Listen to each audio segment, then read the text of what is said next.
அவர் வந்து வேலைக்கு போயிட்டு இருக்கிறாரு. இப்ப வேலை இல்ல, வீட்டுலதான் இருக்கிறாரு. வேலை இருந்தாதான் பணம் கட்ட முடியும் நான் சொல்லிட்டேன். 6 மாசம் டைம் இருந்துச்சு. 6 மாசம் தான் டைம் கொடுக்க முடியாது. அப்படி உங்களுக்கு 6 மாசம் டைம் வேணும்னா என்னால முடியல, சூழ்நிலை இருக்கு அப்படின்னு போலீஸ் ஸ்டேஷன்ல வந்து கம்ப்ளைண்ட் பண்ணுங்க. வாங்க, அவங்ககிட்ட நாங்களும் வந்து பேசுறோம். பேசும்போது அவங்க டைம் வாங்கி கொடுத்தாங்கன்னா நீங்க ஏற்றுக்கணும், அவ்வளவுதான்.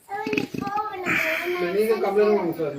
உங்களுக்கு பணம் இல்ல, நீங்க கம்ப்ளைண்ட் கொடுங்க சார். நான் வந்து சொல்றேன் சார். நாங்க மட்டும் தான் கேட்கறோம். நீங்க வந்து ஆளை கூட்டிட்டு வந்திருக்கீங்க. ஆள் யாரை கூப்பிட்டு வரலைங்களே. அப்புறம் யாரு வரும்? அவர் ஏன் அந்த இது எடுக்கிறாரு? ஆமாங்க சார், அவர் கேட்கணும். நாங்க லோன் கொடுத்தது அவங்ககிட்ட. ஏன் சார் எனக்கு நீங்க டைம் கொடுக்கலன்னும் போது அப்புறம் அவங்கள நான் கூப்பிட போறேன். முறையான ரீசனை வந்து நீங்க சொல்லுங்க. முறையான ரீசன் தான் சார். அப்படி சார் சொல்லுங்க. சட்டப்படி உண்டான ஆக்ஷன் பண்ணி கொடுத்தே ஆகணுங்கறாங்க சார். இப்போ உங்க கட்ட முடியாதுங்க. இப்போ கட்ட முடியாது. லோன் போட்டு என்ன பண்ணலாம்? ஒரு மாசம் இல்லனா கமிஷன் வாங்குறவங்க போட்டு கட்டணுமா கட்டக்கூடாது. ஏன் இதே உங்க தலைவி அம்மா சொன்னாங்க. அவங்க வெளிய நின்னு சொல்றாங்க. யார் வாங்குனது? 4500 ரூபாய் கமிஷன் எப்பளே வாங்கிட்டாங்க.